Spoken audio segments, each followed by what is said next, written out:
amazina yanjye nitwa Linda umwe nk'uko natangiye mbibabwira, umukobwa w'imyaka 24 y'amavuko. Njye umuryango wanjye ababyeyi babiri n'abana 5, ndi uwa kabiri. Mukuru wanjye yarashatse n'abandi bato, nakwita barumuna banjye, harimo barumuna banjye 2, abakobwa 2 batoya na musaza wanjye umwe.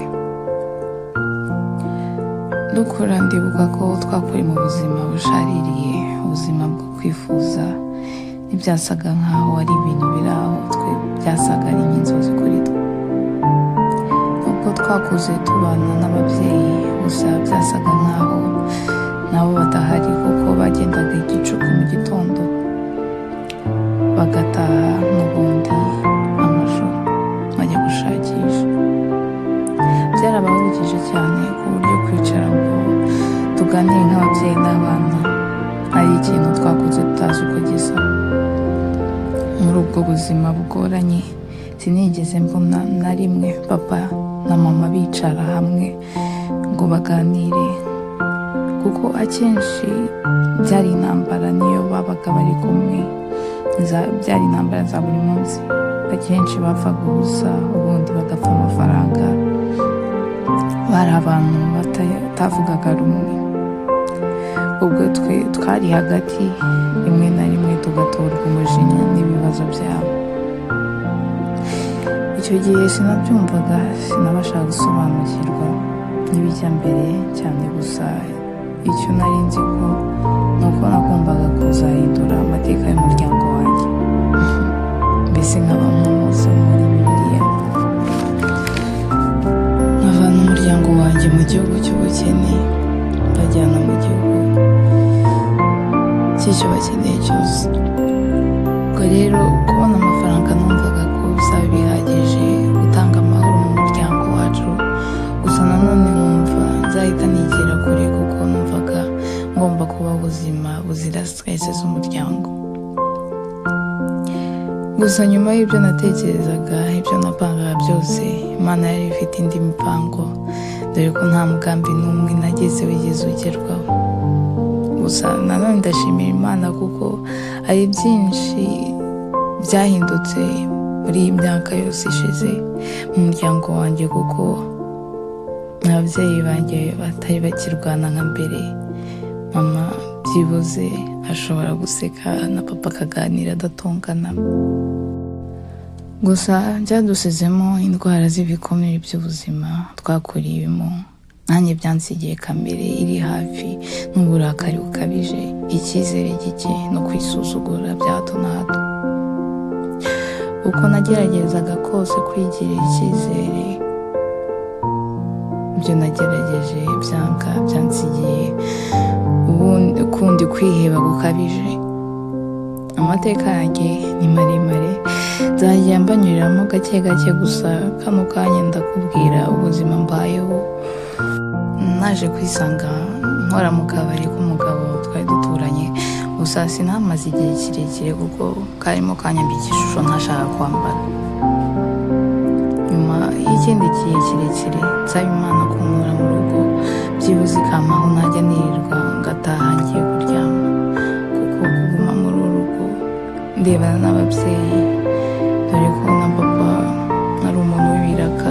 Iyo atabonye icyo akora, hari igihe yirirwa mu rugo yo gutegereza ko bahaha umukobwa w'inkumi nkanjye gutya, ategereje kurya ari uko papa atashye avuye gukora. Byaranyangirizaga bikanyica mu mutwe. Ubwo rero n'ubundi ntacyo naramiraga, ubwo nakomeje gusaba Imana ngo impereze byibuze ahantu najya nkura n'iryo jana, ariko ngataha byibuze mvuga ko nanjye hari icyo nakoze. Ngo nyuma y'igihe kirekire Imana yaje gusubiza amasengesho yanjye, mbona akazi muri resitora mu mujyi, umugabo uzwi cyane. Ubwo rero byarantonze mu minsi ya mbere, dore ko ndi umuntu ukunda kwiberaho mu buzima bwanjye nyine, kuko kwakira ubuzima turimo byarananiye. Kubona ababyeyi banjye barimo basaza nta kizima twabafasha, ni ibintu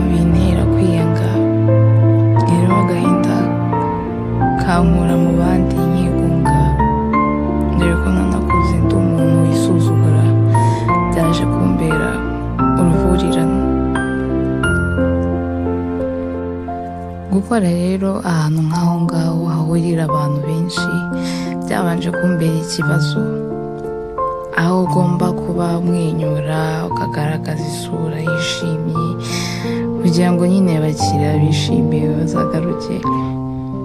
Byari ibintu byanjye. Noneho ukuntu abahakora basuzuguye rimwe na rimwe bakagufata nk'aho ntacyo uri cyo, nabyo ni ibintu byaje kunyagiriza kuko na n'ubu ni urugamba nkirimo. Gusa nanone ni ubuzima, ugomba kurwana n'ubuzima ugahatana. Gusa nanone sinahakana ko mu mutima buri munsi biranyangiza, binyica buri munsi kuko mu rugo usanga ari ibibazo, nanjye nifitemo ibindi bibazo, no mu kazi aho nirirwa ubuzima bwanjye bwo mu mutwe burimo buhangirikira birushijeho. Ese muri njye numva nta buhumekero mfite, hari igihe kubyuka binaniye mu gitondo ntekereza ibyo ngiye guhura nabyo umunsi wose ntibintegereje. Mbereye mu rugo hari ibyo mba ngomba kubanza ngatunganya, hari ibyo mba ngomba kubanza ngashyira ku murongo kugira ngo mbashe gukora akazi k'abandi neza, n'ibyo mu rugo bitunganye. Umunaniro umubiri, unanirwa mu mutwe, umutima nawo uribwa buri munsi. Ubuzima ndetse n'amateka yanjye y'ibyahise bikomeza kunkurikirana.